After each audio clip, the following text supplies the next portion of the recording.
என்னது, பூச நட்சத்திரமும் பௌர்ணமியும் சேர்ந்து வந்துச்சா? அதே மாதிரி தமிழ் கடவுள் முருகன் அசுரனை கொண்டாரா? இதுதான் தைப்பூசமா? அது எப்படி?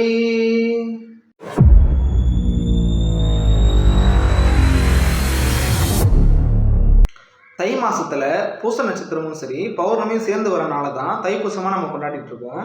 அப்புறம் தைப்பூசம் வந்து எதுக்கு கொண்டாடுறோம்னு நம்ம பார்த்தா, அசுரனை அழிக்கிறதுக்காக தேவர்கள் வந்து சிவபெருமான்கிட்ட போயிட்டு கோரிக்கை விடுறாங்க.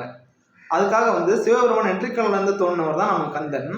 கந்தன் வந்து என்ன பண்றாரு அப்படின்னா, நம்ம ஆண்டி வருஷத்துல வந்து பழனியில் வந்து வீட்டு இருக்காரு. அந்த இடத்துல வந்து நம்ம பார்வதி தேவி என்ன பண்றாங்க, நம்ம ஆற்றல் சக்தி எல்லாமே வந்து ஒன்று திரட்டி ஒரு வேல் வடிவில் ஒரு ஆயுதத்தை வந்து முருகப்பெருமான்கிட்ட வந்து கொடுக்குறாங்க. இந்த முருகப்பெருமான் வந்து என்ன பண்றாரு அப்படின்னா, அந்த சக்தி வேலை வச்சுட்டு திருச்செந்தூர் இடத்துல வந்து பார்த்தீங்கன்னா அசுரனை வந்து வதம் செய்கிறாரு. அந்த ஒரு திருநாளை தான் வந்து பார்த்தீங்கன்னா நம்ம தைப்பூசமாக வந்து எல்லாரும் கொண்டாடிட்டு இருக்கோம். இந்த தைப்பூசத்துக்காக வந்து பார்த்தீங்கன்னா பழனியில் வந்து ஒரு 10 நாள் வந்து ஒரு திருவிழா மாதிரி கொண்டாடிட்டு இருக்காங்க விமரிசையாக. அதே மாதிரி திருச்செந்தூர்லையும் சரி, அது இல்லாமல் சரி, 6 படை வீடுகள்லையும் சரி, இந்த ஒரு தைப்பூசன்றது ஒரு விமரிசையாக கொண்டாடிட்டு இருக்கு. இந்த தைப்பூசம் வந்து முருகனுக்கு வந்து மிகவும் உகந்த நாள். அது வந்து முருகனோட பிறந்த நாளாக வந்து எல்லாரும் கொண்டாடிட்டு இருக்காங்க.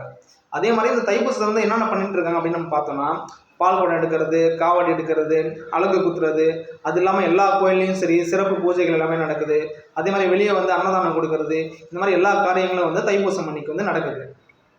இந்த தைப்பூசம் வந்து நம்ம தமிழ்நாட்டில் இல்லாமல் கேரளாலையும் சரி, இல்லை மற்ற நாடுகள்லையும் சரி விமரிசையாக வந்து கொண்டாடப்படுறது. அதே மாதிரி தைப்பூசத்துக்கு வந்து அரசு விடுமுறை விடணும்னு சொல்லிட்டு 2021ஆம் வருஷம் வந்து எடப்பாடி அரசு வந்து முடிவு செஞ்சு அரசு ஆணை வந்து வெளியிடுறாங்க. இதே மாதிரி இன்னொரு தகவலை பற்றி நீங்கள் தெரிஞ்சுக்கணும் அப்படின்னா, நீங்கள் இங்கே இருக்கிற விட போய் பாருங்கள். நான் உங்களை அங்கே வந்து பார்க்குறேன்.